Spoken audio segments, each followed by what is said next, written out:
Spraying మధ్యలో battery అయిపోతే మరో 8 గంటలు ఛార్జింగ్ కోసం ఆగాల్సి వస్తుందా? పని వేగంగా జరగాల్సిన సమయంలో ఈ ఆలస్యం మీకు నష్టం కలిగిస్తుందా? సాధారణ బ్యాటరీ స్ప్రేయర్లు ఛార్జింగ్ సమయం ఎక్కువ, పని సమయం తక్కువ. ఒకసారి బ్యాటరీ ఆగిపోతే ఆ రోజు పని ఆగిపోయినట్లే. రైతు ఎదుర్కొంటున్న ఈ సమస్యకు ఒకటే పరిష్కారం, అదే Jyotir JS18 battery sprayer. Jyotir battery sprayer ఇప్పుడు డిటాచబుల్ బ్యాటరీ టెక్నాలజీతో లభిస్తుంది. దీనివల్ల మీ స్ప్రేయర్లోని బ్యాటరీ అయిపోగానే క్షణాల్లో వేరొక బ్యాటరీ అమర్చుకుని మీ పనిని నిరంతరాయంగా కొనసాగించవచ్చు.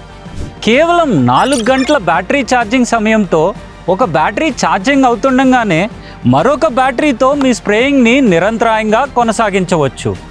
జ్యోతిర్తో మీ పనికి ఎలాంటి ఆటంకం ఉండదు.